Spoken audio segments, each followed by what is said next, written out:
day 2 of the BRICS Business Council Trade and Expo Fair, which is being held at the Gallagher Estate in Midrand.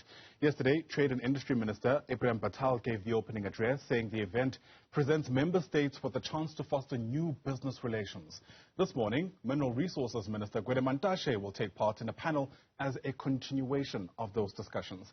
To get your sense of what else to expect, our business reporter is Ntokozo Khumalo. She's part of our team who is at the Expo for us. And in fact, this is all, of course, in the build-up to the summit, which is going to be held from Tuesday rather to Thursday this coming week. Already in parts of Sandton, we're told of road closures, as of course, this is going to be a summit held at the Sandton Convention Center. But once again, we are in Midrand for you this morning, and Ntokozo Khumalo joins us now live from the Gallagher Estate. And Ntokozo, is there any telling what to expect from this panel discussion, which Minister Gwede Manatashe is going to be a part of?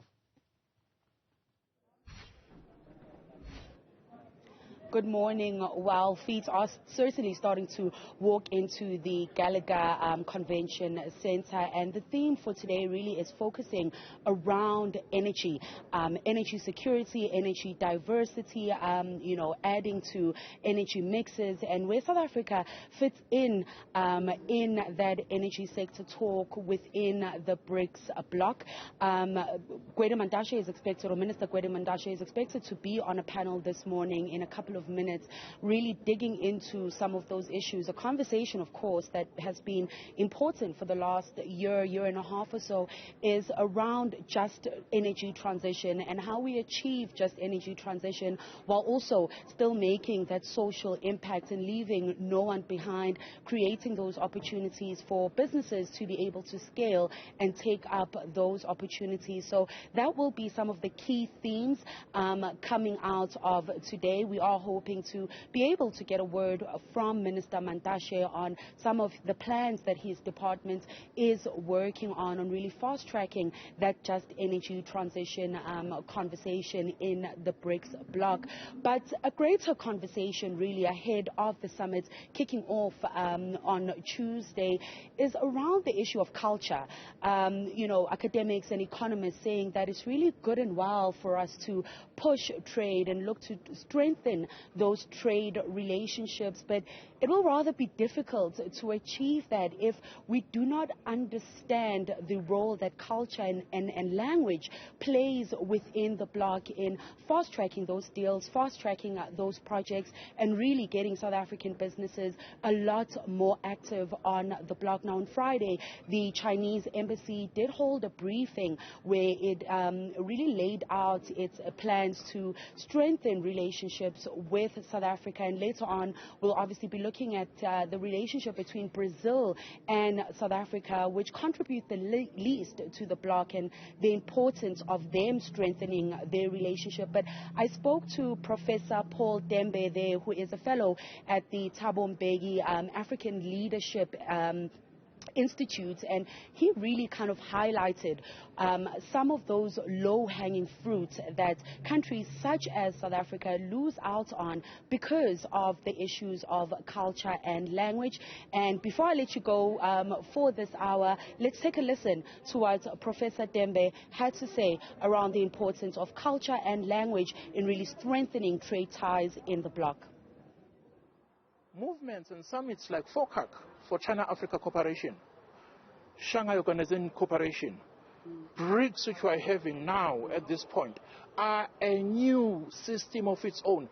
That the owners are on us then that we have a new form of communication. It's no longer a top-down, it's the partnerships of equals. That's what my work is based in. But as I said in my speech previous, is that devil is in the details. Majority of people who are dealing with China and Africa don't understand Chinese. And Chinese has got its own civilization the same way we have our own civilization. When I say about South African civilization, I'm talking about isintu sethu, sithu saruna, runa bathu babantu. Because there's a disparity that when you're at home, you have a certain type of discipline. But once you get into corridors of power, we fail to use this cultural symbolic. We fail to use this symbolic investment that our parents have given to us. So my book tries to clarify, to unlock what is China saying in all of its developments. What is China's policy vis-a-vis China's foreign policy vis-a-vis South African South African relation or relations with Africa as a whole, which then stretches into relations with the entire global South. To close up, I will say that the rise of China is not only economic, but there's been also lots of symbolic investment where they help South Africa access other areas, even in terms of voting as a bloc voting, in terms of the UN, in terms of G7, in terms of G20, were able to vote along with China, and that has empowered South Africa. South Africa now is able to have an impact that we couldn't have had were it not for our closer relationship with China.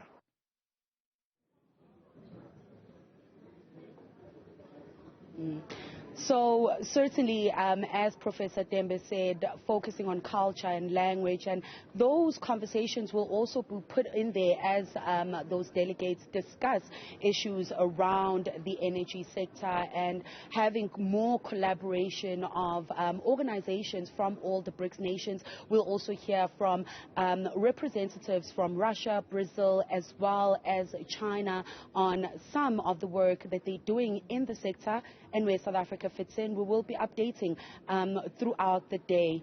It's back to you in studio.